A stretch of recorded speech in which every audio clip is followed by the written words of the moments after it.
తెలియదు చెప్పు, సినిమా కష్టాలు ఉంటాయి కదా ప్రొడ్యూసర్లకి. శోభన ఏమైనా ఇబ్బంది పెట్టాడా, హీరోయిన్ ఇబ్బంది పెట్టిందా, డైరెక్టర్ ఇబ్బంది ఎప్పుడూ పెట్టాడా? ఇబ్బంది పెట్టలేదు. ఎవరు ఎక్కువ ఇబ్బంది పెట్టారు చెప్పు? ముగ్గురులో ఎవరో ఒకరు ఎక్కువ ఇబ్బంది పెట్టి ఉంటారు. హీరోయినా, డైరెక్టరా? డైరెక్టరే. చెన్నైలో రోడ్ల మీద షూటింగ్, అన్ని రియల్ లొకేషన్సే, అసలు ఒక్క సెట్ లేదు, ఏమీ లేదు. రోడ్ల మీద చేయటమే అన్ని. సెంట్రల్ రైల్వే స్టేషన్, కెమెరా ఎక్కడో పెట్టేవాళ్ళు, పోలీసు వాడు ఎవడొచ్చి పట్టుకెళ్ళిపోతున్నాడు భయ్యం, టెన్షన్. అన్ని ఆ పోలీసులు వస్తే షార్ట్ ఫిలిం చేస్తున్నాం సార్, ప్లీజ్ సార్ అని వాళ్ళు రిక్వెస్ట్ చేసుకుని, చిన్న సినిమా సార్ అని అలా చేసేవాళ్ళం. పాండీ బజార్లో ఆ నైట్ సీన్ ఉంటుంది, ఒక సీన్ నైట్ మనం చేసాం కదా షూట్, అది నైట్. అదే ఆ డైలాగ్ ఉంటది కదా, నా జీవితం నేను ఎవరి జీవితం నాశనం చేయలేదు. అది ఫుల్ ట్రాఫిక్ లో చేసి ఉండాలి, ఫుల్ ట్రాఫిక్, అసలు full traffic. Pondy Bazaar main centre లో పోలీస్ స్టేషన్ కూడా పక్కనే ఉంది.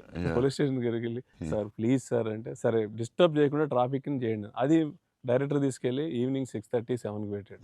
ఫుల్ హెవీ ట్రాఫిక్, అసలు టెన్షన్ అయ్యే వరకు నైట్ 9:30, 10. బట్ రియల్ ఫీల్ కోసం చేశారు. బట్ పాండీ బజార్ అంటే మరి ఫేమస్, చెన్నై అంటే పాండీ బజార్ పెట్టాల్సిందే. లేదు, ఆ కష్టం వల్లే ఈ రోజు ఈ రిజల్ట్ వచ్చింది సినిమాకి. 2-3 సార్లు దొరికేసాం పోలీసులు దొరికేసారు. షార్ట్ ఫిల్మ్ అని చెప్పాం, ఇంకోసారి ప్రీ వెడ్డింగ్ షూట్ అని చెప్పాం. ఇలాంటివన్నీ తప్పించుకున్నవే. బట్ లక్కీ పోలీసులు కూడా పాపం బాగానే సపోర్ట్ చేశారు అందరూ, చాలా పేరుంది. ఈవెన్ ఫస్ట్ హీరోయిన్ ఇల్లు హౌస్ కూడా అది ఒక జాలర్పేట, జాఫర్ ఖాన్ పేట, అక్కడ చేసాం. అక్కడ అంతా ఫుల్ క్రౌడ్, వాళ్ళ ఇంట్లోనే షూటింగ్, ఎక్కడ ప్రాపర్టీస్ తీసుకొచ్చి పెట్టి సెట్లా చేయలేదు అసలు.